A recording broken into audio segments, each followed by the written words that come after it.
au verset 12, écoutez ce qu'il dit. La loi est donc sainte. Amen. Voilà. Et le commandement est saint, juste et bon. Ce qui est bon a-t-il donc été pour moi une cause de mort? Il répond, loin de là. Mais c'est le péché. Le péché, c'est la transgression de la loi, comme nous l'avons vu. C'est quand vous commettez le péché que vous mourrez. Mais c'est le péché afin qu'il se manifeste comme péché en me donnant la mort par ce qui est bon. Et que par le commandement, il devienne condamnable au plus haut point. Nous savons en effet que la loi est spirituelle. Amen. Mais moi, je suis charnel, vendu au péché. Si nous ne respectons pas la loi, c'est parce que nous sommes charnels. Mais la loi, elle est spirituelle. Il faudrait alors se poser la question de savoir, la loi condamne-t-elle la polygamie? Non. C'est par là qu'il fallait commencer. Parce que Christ dit même, dans Matthieu au chapitre 7, ne croyez pas que je sois venu pour abolir la loi et les prophètes, mais je suis venu non pour l'abolir, mais pour l'accomplir. Et puis plus loin il dit, si votre justice ne dépasse pas celle des pharisiens, en d'autres termes, si votre respect de la loi ne dépasse pas celle des pharisiens, vous n'entrerez pas dans le royaume des cieux. Or, nous savons que la loi, il y a plusieurs lois qui montrent que l'homme peut épouser plus d'une femme. Ce que la loi condamne, c'est l'adultère. Lorsque la femme de quelqu'un est prise par quelqu'un d'autre, ça s'appelle adultère et c'est ce que la Bible condamne. Les apôtres ont enseigné la même chose, leur Seigneur a enseigné la même chose, ils ne pouvaient pas se contredire à la loi, s'opposer à la loi plutôt, parce que la loi a été donnée par lui-même. Comment pouvait-il se contredire lui-même? Il ne pouvait pas le faire. Je vais prendre un exemple de sa propre interprétation. La propre interprétation de notre Dieu, de notre Seigneur. Dans 2 Samuel, au chapitre 11, vous savez ce qui s'était passé. Cela nous a été un peu expliqué ici par le pasteur. David, qui avait plusieurs femmes, il est allé prendre la femme de son soldat, Uri le Héthien. Et puis il a fait tuer Uri par l'épée des Amoréens. Et Dieu envoya le prophète Nathan.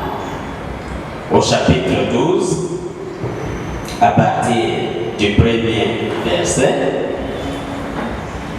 le prophète Nathan vint chez David. Écoutez ce qu'il a dit à David. Et cela va nous permettre de comprendre la position du Seigneur lui-même. L'Éternel envoya Nathan vers David. Et Nathan vint à lui et lui dit, il y avait dans une ville 2 hommes. L'un riche, il s'agit de David, l'autre pauvre, il s'agit de Uri le Héthien. Le riche avait des brebis et des bœufs en très grand nombre. C'est David qui avait plusieurs femmes. Le pauvre n'avait rien du tout qu'une petite brebis qu'il avait achetée. Il la nourrissait, elle grandissait chez lui avec ses enfants, elle mangeait de son pain, buvait dans sa coupe, dormait sur son sein et il la regardait comme sa fille. Un voyageur arriva chez l'homme riche. Il s'agit du désir que David a eu. Et le riche n'a pas voulu toucher à ses brebis ou à ses bœufs pour préparer un repas au voyageur qui était venu chez lui. Il a pris la brebis du pauvre et l'a apprêtée pour l'homme qui était venu chez lui. La colère de David s'enflammant violemment contre cet homme et il dit à Nathan, l'Éternel est vivant, l'homme qui a fait cela mérite la mort. Et il rendra 4 brebis pour avoir commis cette action et pour avoir été sans pitié. Écoutez maintenant. Et Nathan dit à David, tu es cet homme-là. Ainsi dit l'Éternel, le Dieu d'Israël. Ici, il ne s'agit pas d'un homme, il s'agit de Dieu lui-même. J'étais roi pour roi sur Israël et j'étais délivré de la main de Saül. J'étais mis en possession de la maison de ton maître. J'ai placé dans ton sein les femmes de ton maître. Et je t'ai donné la maison d'Israël et de Juda. C'est Dieu qui parle, qui dit à David, j'ai placé dans ton sein les femmes de ton maître. Et puis, il continue. Et si cela était peu, j'y aurais encore ajouté. Pourquoi donc as-tu méprisé la parole de l'Éternel en faisant ce qui est mal à ses yeux? Tu as frappé de l'épée Uri, le Héthien, tu as pris sa femme pour en faire ta femme, et lui, tu l'as tué par l'épée des fils d'Ammon. Que le pasteur pense déjà acheter. Voilà la parole du Seigneur. Amen. Et dans 1 Roi chapitre 15, verset 5, là, le Seigneur dit, David, durant toute sa vie, il ne s'est détourné d'aucun de ses commandements, excepté dans l'affaire d'Uri le Héthien.